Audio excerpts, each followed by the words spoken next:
Welcome to the Seven Figure CEO podcast, where we talk all things marketing strategies, business systems, personal development insights, and conduct interviews with successful CEOs and entrepreneurs.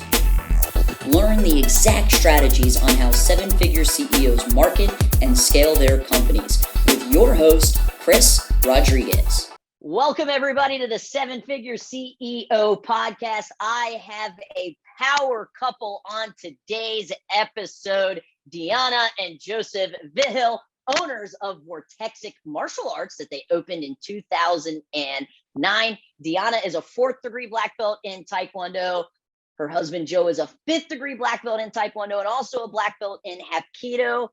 Welcome to the show, you two. I'm so pumped for this. Thank you so much. It's awesome to be here. Yeah, thank you for having us.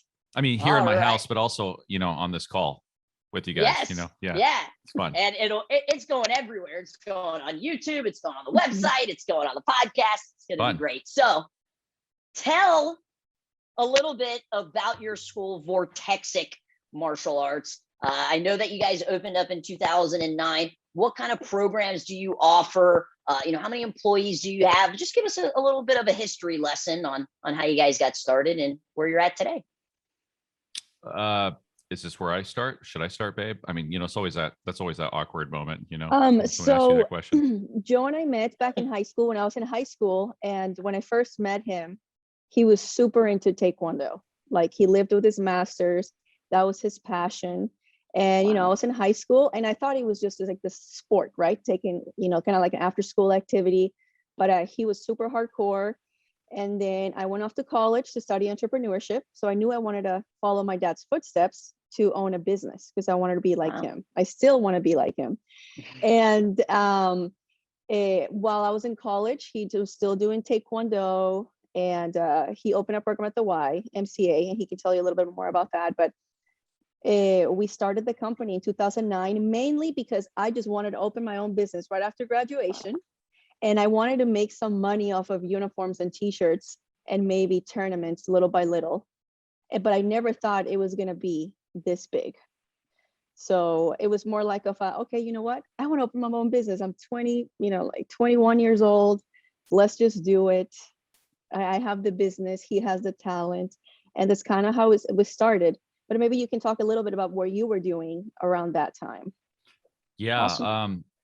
So I'm all over the place. So I'll try to keep it as succinct as possible. But I think, when I came to Houston to live with my master's master, kind of like my great grandmaster.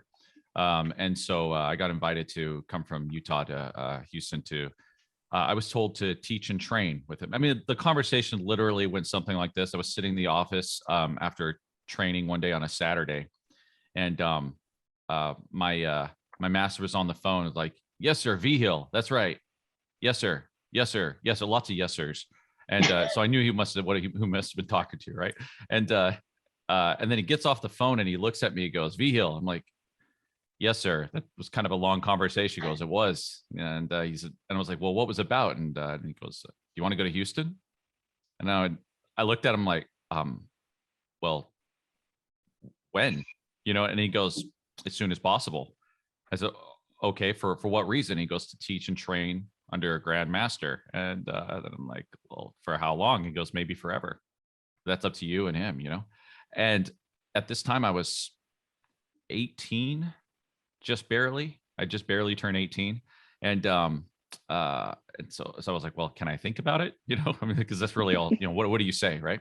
And he goes, "Yeah, of course, just, but don't keep grandmaster waiting." And so I spent a good solid 2 weeks, really mulling it over in my head and decided, yeah, it was the thing to do. So, talked to my mom, my dad, and everyone.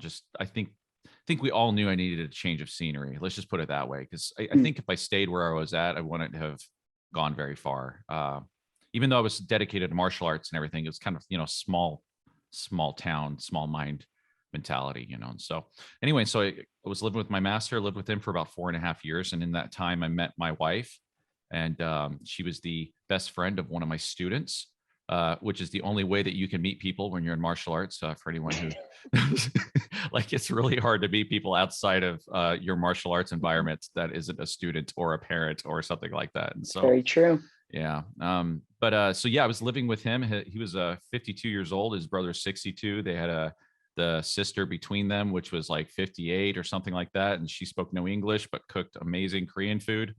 Nice. And, yeah. In that time, just lived the martial arts. I mean, Daniel's son has nothing on me. I gotta say, really, like I hear the way he talks. He's like, "Come on, Mr. Miyagi." It's like, oh, dude, like my master would have slapped me. Like, it just, like, really, he would have slapped me. Like, you don't talk like that to a Korean, you know. But yeah. So so when I met my wife, you know, it was right about the time when I was thinking, you know, maybe Olympics wasn't what I wanted. You know, because up to that point, that's all I was thinking about. But then I started realizing teaching was really my passion. And it took me a long time to figure out that it wasn't even necessarily Taekwondo that I love so much. I mean, don't get me wrong, I love Taekwondo, but I love martial arts, but I love teaching. And that kind of helped course correct me a little bit and remind me that what I wanted was a family. And if I wanted a family, I needed a business. And that, you know, Olympic gold medal wasn't necessarily going to help me with that. Maybe my heart wasn't into it like as much as I thought it was. You know, you injure yourself, and when you start thinking, "Oh, the U.S. Open isn't what I'm worried about in 3 weeks. It's how am I going to teach class?" Sure. You know, you start realizing it scared me a little bit, I think. And so, anyway, at that time, so yeah, so when we met, my job, I didn't really think my job was being taken seriously by my wife supported me at the time, you know, girlfriend and such, but it was not the traditional job that you would normally have. It's like, yo, what are you studying for? You know, it's like, well, I'm a high school dropout. You know, that's not normally the thing that, you know, you want to tell your in-laws, right? And so that wasn't the best part. But really, martial arts for me was in my mind. I remember at the time when I started, I had this idea of what the school could be. And you know, my wife and I talked about this before. It's really hard for me to imagine that we are where we are now, because I never imagined that that martial arts could be like this. Like my mind was not big enough to even understand that the business could be this amazing. So it got to a certain point where it was like, well, I kind of beat the game. And that's how I looked at it. You know, it's like, all right, well, I did more than like what I was expecting in the first place. And so the fact that we have a business, I knew I always wanted a school. I knew I always wanted instructors to do that stuff, but I couldn't have imagined how far we would have come. And of course we still got so much further to go. But so, yeah, when we started the business, it was, I had already been doing it for some time with the YMCA, because I started it right around the same time that I met my wife. And yeah, it was around 2004. Yeah. And I was an employee of the Y, but also working for my master. And the idea was it was kind of a pseudo funnel, you know, to help spread the name of the school a little bit. But when a bunch of stuff happened, but I stopped working for the Y for a little while, and then it started up again. And I had actually worked for Comcast for about a year before that. And all this was all before 2009, right? When I was working for Comcast? Yes. So when you were at the Y working for Comcast, I was in college. I went to Baylor. So we had a long distance relationship for 3.5 years. Oh, wow. A lot of gas money. But he came to visit me almost every weekend. That's love right there. That is super sweet. Or I was a stalker, one or the other, but you know, like. Well, Joe, I've got to commend you, 18 years old, presented with this opportunity to, I mean, whether you were moving to Texas or to Korea on the other side of the world, you're going into just this insane opportunity.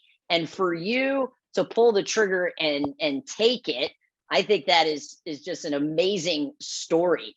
Talk to me a little bit about getting started in the Y, because oftentimes when school owners wanna open up, they sometimes put the cart before the horse, and they'll try to rent out a huge facility and have all of this overhead. What was starting at the Y like? And then what was the pivotal moment where you said, you know what, we're going to kind of move out of this club style of program? And let's go ahead and open up Vortexic. Oh, that's a great question. I mean, this is great, multiple questions. I would say first that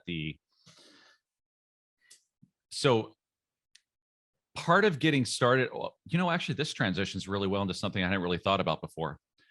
I would have never had the opportunity to start at the Y unless I answered the phone. And I was managing the school that I was working at. I was managing that school. And so the phone rang, a landline, right? That thing that you plug into the wall and it has a, can't get text messages to that bad boy. Yeah, you don't get text to it. You might get caller ID, if you had a nice enough phone. But yeah, so the phone rang, I answered it, and it was the director of the programs that they were trying not to use her name, sorry. But anyway, and they were looking for a martial arts instructor to take over a martial arts program that was not working well for them for quite some time. And in my ignorance, like really, I mean, this was pure ignorance. I said, well, yeah, why don't you come down? And I think this was a good idea, but why don't you come down and see what we do here? And we had a demonstration team from Korea, just happened to be staying at the same house that I was living in. There was like 30 of them, like 20, like 15 or 20 of them were living in my room, which was a retrofitted garage, but sorry, so many stories. But anyway, so, but one of those guys, he was pretty amazing. And he was actually, I had him come out to the school at the same time that this director was coming. And the idea was he was going to do a bunch of martial arts stuff and he was going to woo and impress this person, right?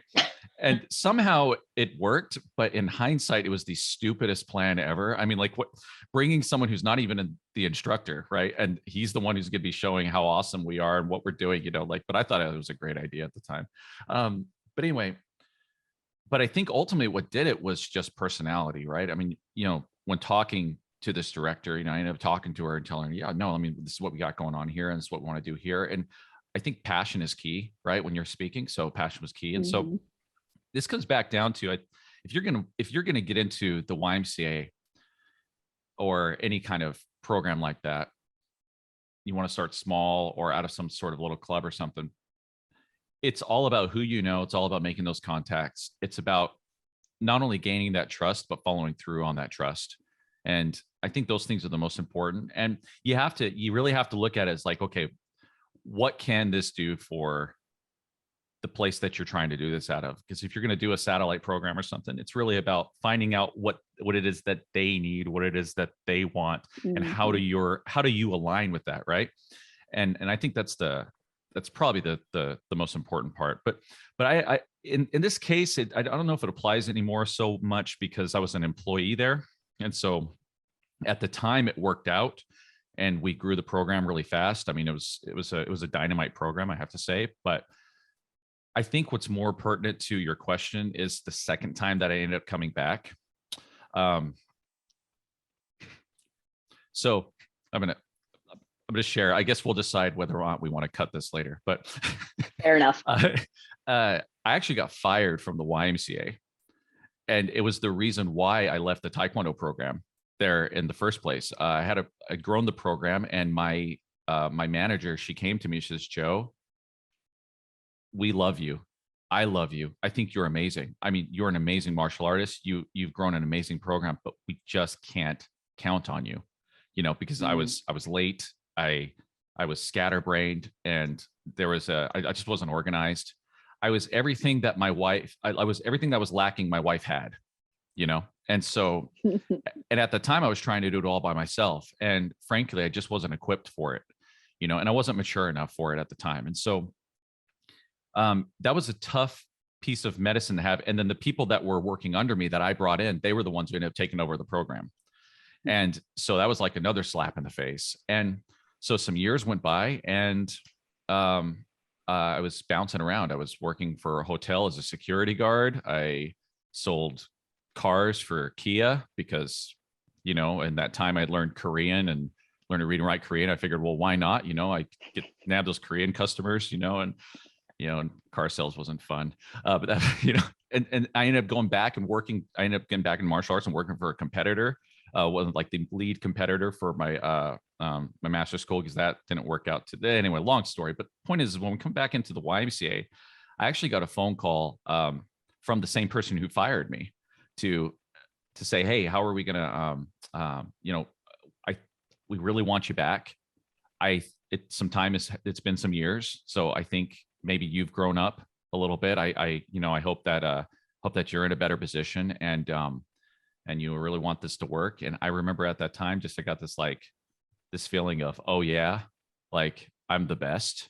And it really, honestly, it came at the best time for me, in the sense, because I was really, really sad, because I had been working with Comcast for a year. I know that sounds sad enough, but no, but I was working with Comcast for a year, and I was losing myself as a martial artist. I quit thinking of myself as an instructor. And so when I got that phone call, it was a godsend for me, but it also, I had this sense of,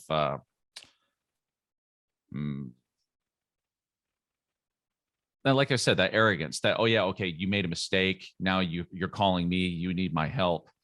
And then I remember telling my wife, who, again, fiance, I believe at the time. Yep. Yes, fiance at that time. And the whole reason I was working with Comcast, because I was trying to get a quote unquote real job, one that could actually support a marriage. And but when everything when the manager ended up calling me back, she ended up calling me back a couple of days later on the day of coming in to see the program. She said we couldn't do it anymore because I had been fired, and HR won't let it happen.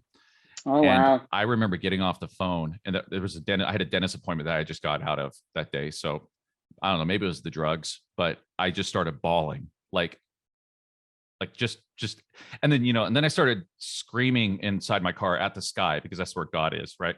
Screaming at God, going like, why? Like, why would you do that? Why would you give this to me and then take it away, right? And Sure. It was, and I don't know. I'm not sure from my wife's perspective on this one, but I remember she was, of course, around during during the phone call, but I talked to her through it, and it gutted me. A couple days later, I got a phone call again and say, we figured it out. I talked to the director of the YMCA's in the greater Houston area, and we're just going to put you in as a new hire. Basically sweep it under the rug, call this thing. And they brought me in. And then I realized what it was is I needed to be humble. Like, if there was one lesson I needed to learn, whether that was the universe, coincidence, whatever it is, God, whoever wants to call it. I mean, I needed to know that I needed martial arts just as much as they needed me, and that it was a symbiotic relationship. And so I strongly believe, going back to your question, I strongly believe that first and foremost, if you want a successful program starting with anything, you have to really understand that it's not about just what you need. It's not just about how good you are in something. You have to look at the people around you and the support structure around you, and recognize that those opportunities are there for you to, you're benefiting from them as much as they are from you. It's not. And anyway, that's just kind of thing. Again, I think I got off tangent. I'm sorry, but that's I mean, talk about a roller coaster of emotions, right? Like, leaving the martial arts, trying to figure out, how am I going to be able to provide for the family, getting that opportunity to come back. HR says, no way. And it ultimately ended up working out, and you said something about your support system, which I'm just going to put a pin in that. But, please. I think sometimes school owners look at like people that get their start at YMCA clubs, and they kind of look down at them. And for me and my instructor, we started in, literally, it was like 800 square feet. We were subleasing out of a gym, and he didn't even think about getting another spot until people started complaining, and I think that's some, really important lesson is start small, build it up. I started subleasing in a 24-hour fitness gym as well. Wow. And it's interesting about how you said, it's about who you know. And it was one of the parents of one of my students when I was the general manager at my instructor school who owned the gym. Wow. And that opened up that opportunity. And, I always look back on, I call them the good old Calta days, It was a 1,500 square foot spot. I had like $1,000 in overhead. I mean, my expenses were so low. The days. And yeah, right. And I just think that oftentimes, school owners will look at school owners like us that are in these large, beautiful facilities. And that's not necessarily the way that we all got started, right? Starting from those humble beginnings. I also want to touch on what you said in regards to support systems. Oftentimes we will, hire a mentor. I know you guys are part of the Martial Arts Industry Association. You found mentors inside of that. And, they give us kind of the roadmap, right? This is how we have found success. And people say, oh, well, if they can do it, I can do it.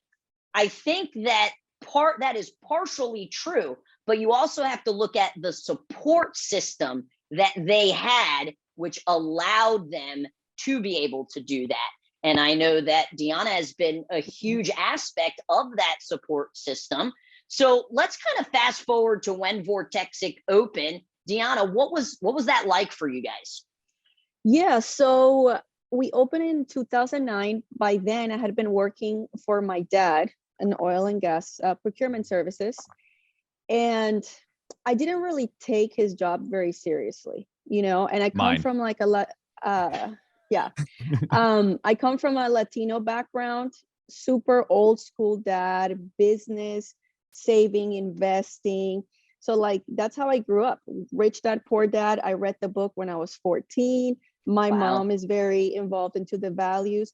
So it's like, what school do you want to go to? Not whether you want to go to school or not, like, Joe and I were completely different, right? So there I am in love with this man, but then my dad's saying, and part of it, is him being worried about his daughter, Sure. And so I was like going back and forth, like, yes, I want to be with Joe, but I need to follow my dad. So I decided to go ahead and support him in Taekwondo and the YMCA while I was working. And then, like Joe said, we started growing so much. Like, we didn't only have one location. At one point, we had 5 different YMCAs. Wow. And every one of them was calling us saying, it was always the same story. We have a horrible instructor. We heard you have a program. Please come to us. So I was working full time, 8 to 5. And then I was starting to, like helping him with ordering the belts, the uniforms, the t-shirts. And I said, let's just open the business. And so sorry, I want to give you a little bit more credit on this one for a second, though. I'm sorry to. Okay, go ahead. There's something here, though. No problem. So at first, I was just an employee for the Y for a long time. And so later on, we transitioned into contracts. But before that, her and I couldn't work in the same facility due to, again, corporate stuff. And so I was working at the one that was closer to our house because that was our bigger program. But as soon as she would get off work, again, working her 8 to 5 job, getting off work, she would head through traffic all the way over to what's normally already 25 minutes away without traffic to an area in Houston to one of the other programs because I couldn't be in 2 places at once. And so she got hired over at that YMCA. And so she was heading from doing her 8 to 5 job, had a uniform with her, was doing all the belt order stuff, helping with the, all the integration stuff, right? And then all the organizational stuff, that remember that you're not great stuff I got fired there for before, right? And so and then she's heading over to teach over at this other program until I can get over there when my classes were done over at the local YMCA. So she's heading out to this other one. And that was when we only had 2 of them. And so she was putting in, no joke, 12-hour days.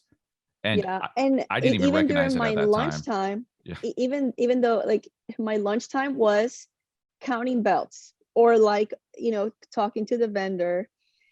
And I even asked my brother-in-law, who was my boss, like, hey, can we ship the boxes to your office? That way I can just start doing inventory before going into teaching.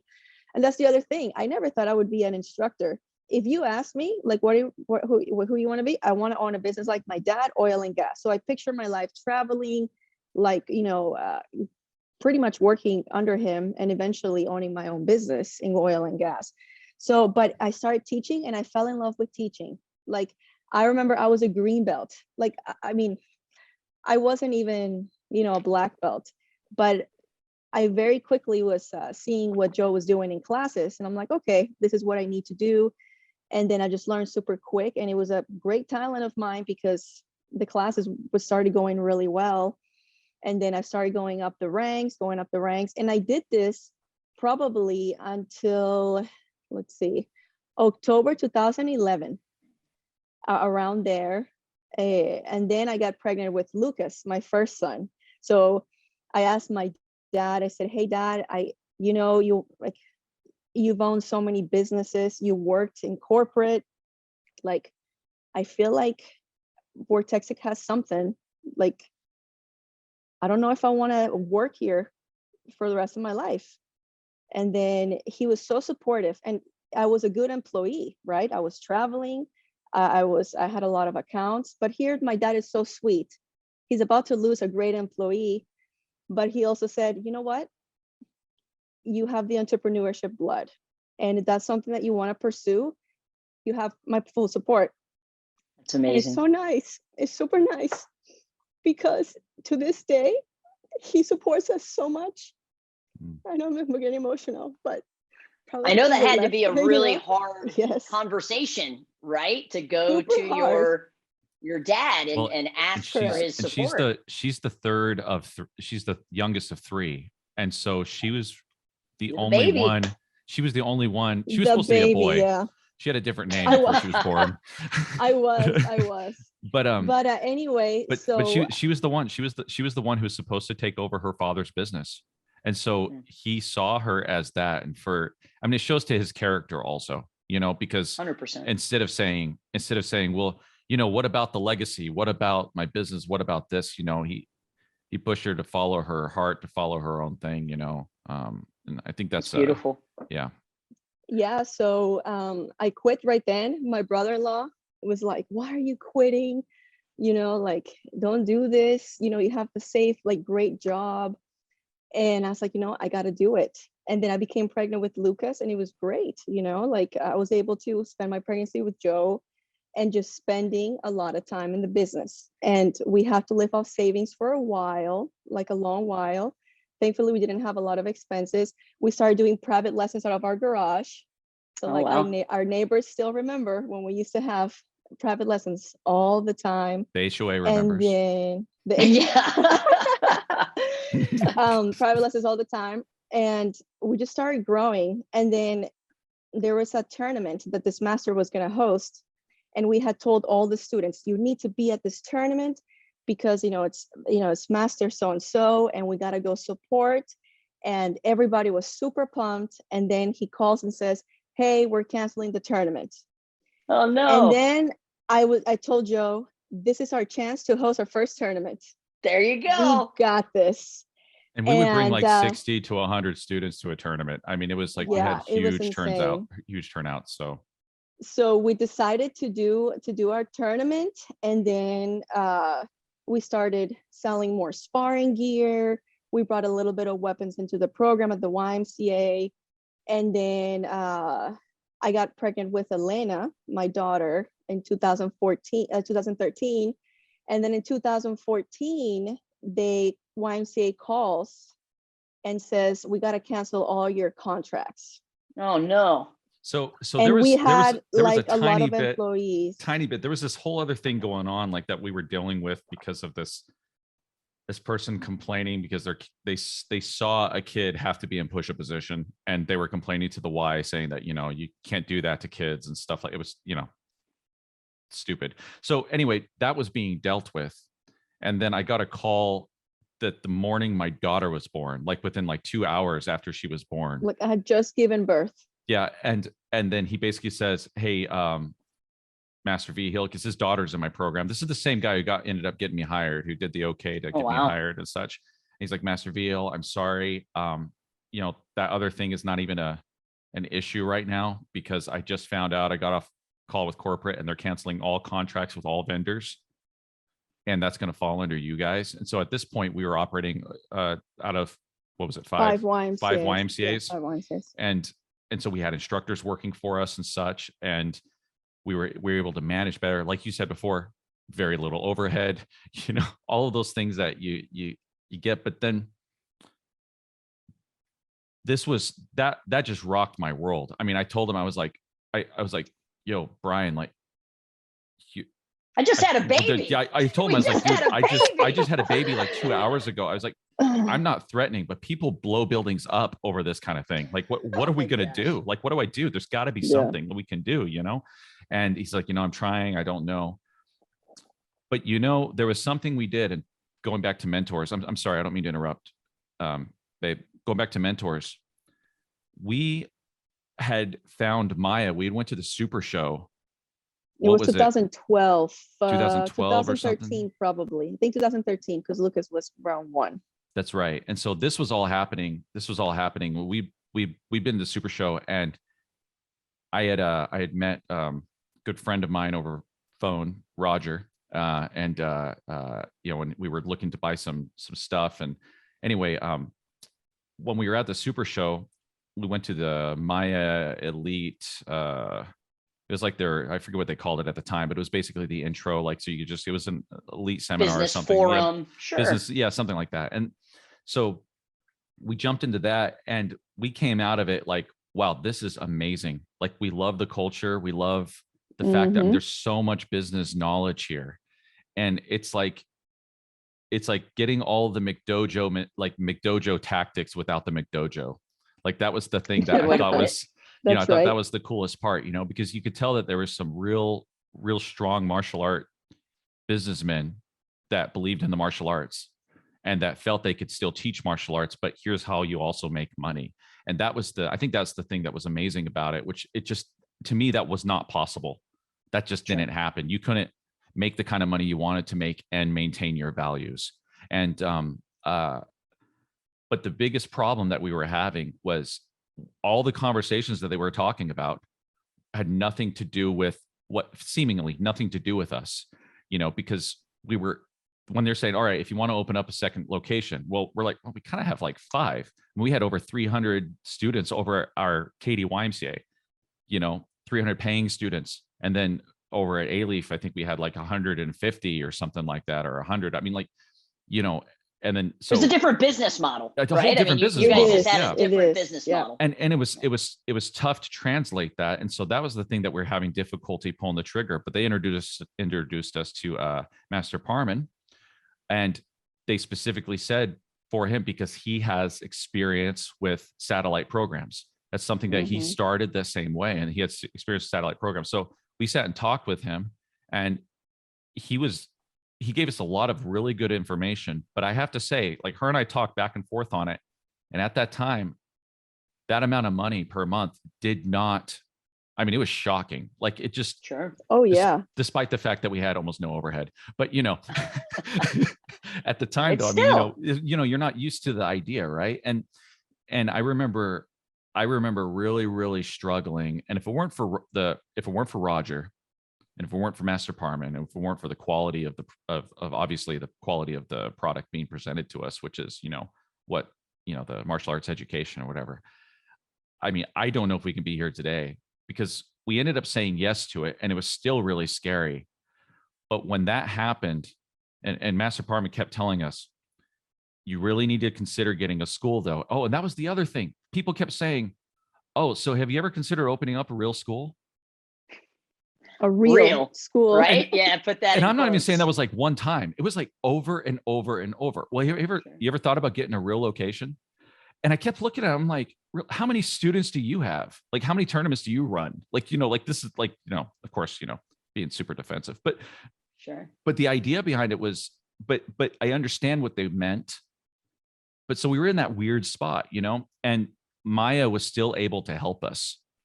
Or shall I say, a proper mentor was still able to help us. Like, we were able to move forward. And in fact, when the time came, when the Y did pull the rug out from underneath us, MAIA was there to help us through it. Oh yeah, Master Parman had no idea. Helped us so much. Oh, it was so difficult. I mean, going through the contracts, going through the lease agreements, all that stuff, it like was even the layout of the school. So yeah, we had yeah. initially we were told we had 2 months to pack everything up pretty much until the programs all had to be shut down. We ended up getting 5 months, but still 5 months to figure out what you're doing with your entire business model, your life, your sanity, your new child, you know, all that stuff. Yeah, so. you know, it's kind of crazy, the emotional roller coaster when the wife called you back, and then the emotional roller coaster of the birth of your daughter, and oh, by the way, you got to get out of here. I mean, talk about the resiliency of what being an entrepreneur really is. There's many people that just would have said, you know what, we're done. Let me go back to Comcast. Let me go back to working for my dad. But you guys didn't. Now, let's kind of fast forward to 2020, because another time period where we had to be really resilient. Sorry, what do you mean? I know, right? That year we're all trying to block out of our heads, right? Don't want to think about that. How are you guys affected by COVID? And if you kind of had to sum up your game plan, you know, what would it be? You want to start on that? We were affected, you know. I think that week of spring break, I remember we had spring break camp. We had maybe 50 people registered. We had 2 birthday parties that probably weekend. 49 undiagnosed COVID cases, you know, like. And then it's like, I need to cancel the birthday party because you know, my daughter's friends don't want to come. It's like, oh, okay, you know, like, got to refund their deposit. The other birthday party was like, hey, you know, we'll just keep it until, you know, next month when it all blows over, right? And it's gonna be done in 2 weeks. Yeah, in 2 weeks to get back to normal. So we started losing students that week straight. So like, I think we had 270, and like every day we're just losing and losing. So obviously for me, it was super stressful, and for Joe as well. But being I pretended the tech savvy Joe, we're able to switch things so quickly into online. Like, it took us probably a day, not even 2 days, and we were up and running. Well, and it helps really when you spent a bunch of money forward. on stuff that you'll never need. You know? except for that except for that one except when time, there's a pandemic, right? Yeah. Yeah, so we had multiple Joe, cameras set up and green screens and this whole thing. Wow. So I tell Joe, fun, babe, yeah. this is your like, you know, what's it called? This is your responsibility because this is what you do. Let's do it. And we had a really great team of instructors, and we moved everything to our living room, and we taught out of our living room for about 4 or 5 months until we're able to, you know, bring stuff to the school. And even then we still One had of our cameras and instructors came stuff to live like with that. us pretty much. He was here all Yeah, the one time. of our instructors came to live with us for those months. Very dedicated instructor. And at one point I thought that we had to close. You know, I like to be, you know, I like to have a very positive energy, but at the same time, I struggle with, oh man, what if this doesn't happen? What are we going to do? Because at the lowest of the low, I think we were close to like 165 students, and our rent is like $12,000 a month. And wow, like you always say, half of your revenue that comes in, it's your billing. The other half is birthday parties, events, all that stuff. But thankfully, you know, Joe was really good with tech. I was super good getting a hold of the banks and grants. So we're able to get the 2 PPP loans. We're able to get the 2 grants.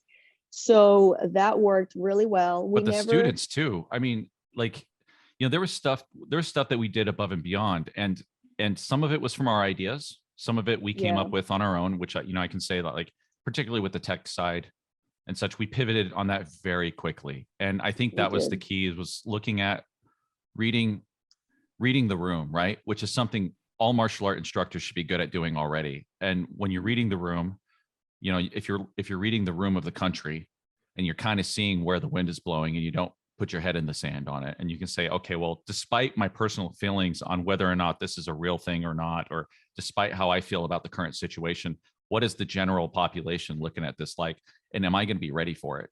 And sure, correct. And so that was the trick, was preparing for that in advance. We had the cameras going, and we had classes open for the people who wanted to be there and for the people who didn't. And and then when it came time to shut the country down, when it was like, all right, the president was like, all right, well, we're actually like closing everything down right now.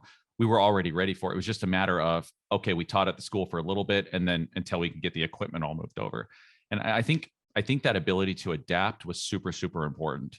And during that time, I know our consultants were going through the same thing. How are we going to adapt this? How do we adapt this? Because not only do they have to adapt, Correct. but I think I would imagine one of the problems for a lot of the consultants was normally you have this wealth of information, right? Of experience, but nobody had experience for what was going on with that. I mean, no one could possibly anticipate. And so all you had was all this auxiliary experience to try to make your best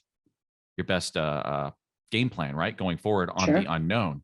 And so what I loved was we were in, it was like, hi. Yeah. Well, no, it's just that my summer camp tour is here. And yes. And yeah, just give me a minute. Go and do what you got to do. This is what entrepreneurship is all about, that's right. Right? Like phone rings, you got to answer it. So yeah, I think, yeah. So ultimately it was our consultants that were able to help us manage through that. And then us going, okay, you know what, this is the information they get. This is hard. One thing they suggested was do a testing and hand deliver a belt to everyone.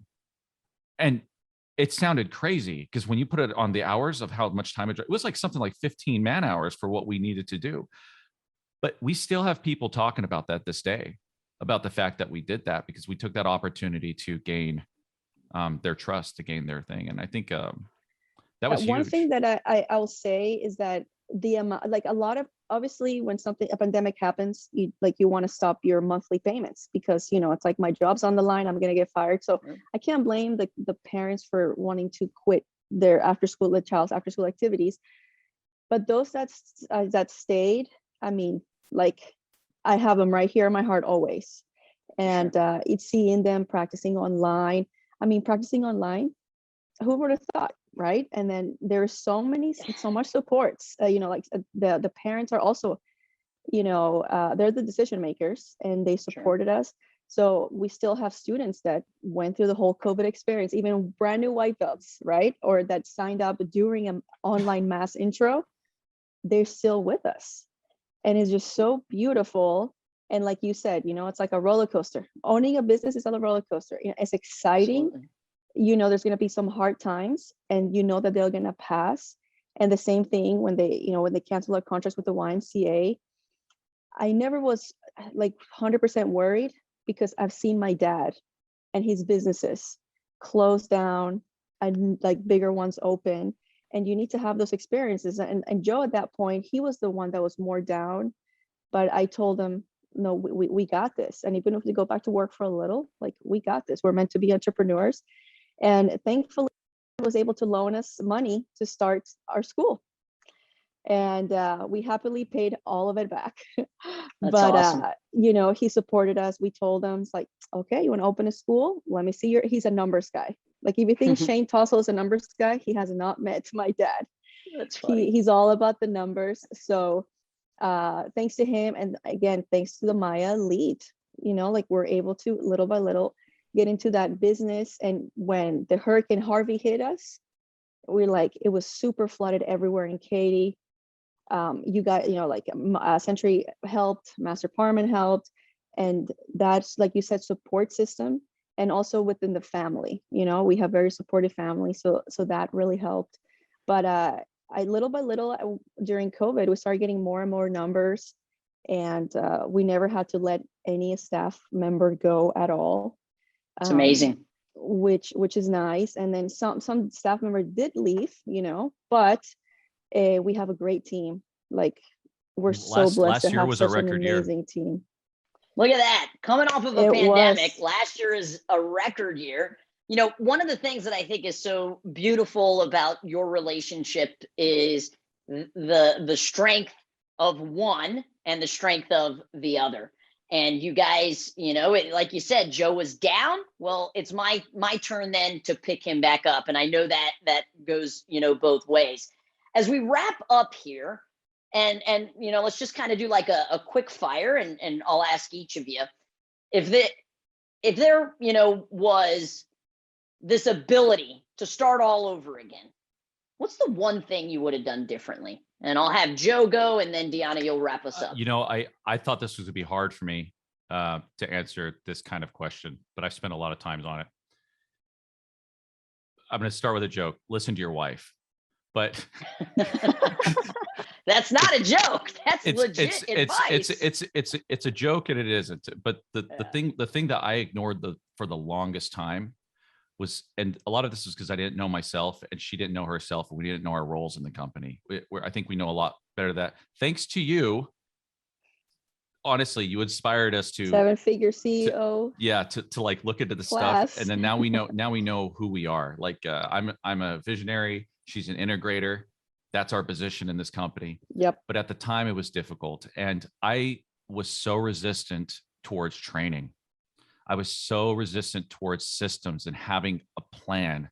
I live off of chaos. I live off of just the here and the now, and let's go ahead and just wing it all the time. And that drives her crazy.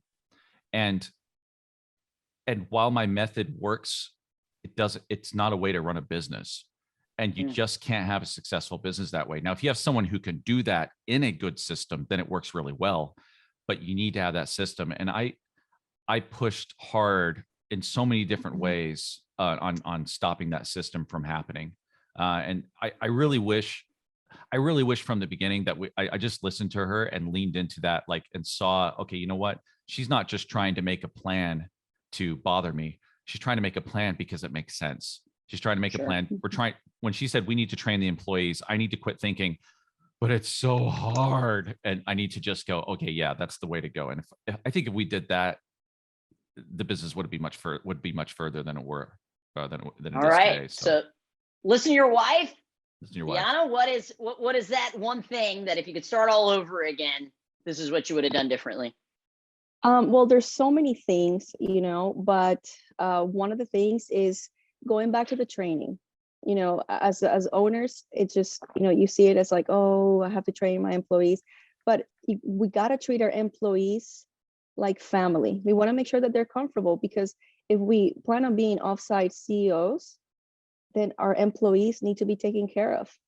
And we can't just go in there like once a month or once a year and be like, how come this is not being done? Well, when was the last time we actually took the time to dissect what was going on? So we do staff meetings every week. We do our quarterly meetings. And so going back to the training, and whoever you hire, even if you're a one-man show and you want to hire someone, you got to teach them and be patient with them. If you really have a great personality, you got to work on that training, because then they'll fall in love with the job, and a person who loves their job is because their boss is good. They feel like they're growing, and you got to be treating them well. So that's one of the main things for me, is that training and that treating your staff like gold, or platinum. Not like, oh, you work for me, I tell you what to do. That mentality is old school, and it's not going to get the best employees out there. So great advice, guys. I've had a blast learning about how Vortexic got started with its humble beginnings to where it's at today. Really appreciate both of you taking the time to come on the podcast. And if people are interested in connecting with you, are you guys on social media? Would that be a good way for them to connect? Yeah, you can find me on my gaming Twitch handle. It's I'm just kidding. I'm so joking. No, he's not though, because I'm not, but I'm not actually doing that anymore. Twitch. Yeah, so Twitch, Instagram, Facebook, you just type Vortexic Martial Arts, and they'll be able to send us a message through there. Or, they can find us on our personal profiles on Facebook, and we're happy to help and reach out. As you can tell, we love to talk. So it's really no problem. I hope we were able to hit enough of the questions that you were hoping to touch on. It was great. Thank you so much, guys. Thank you so much. Thank you for everything you do. Bye-bye. Bye. Bye.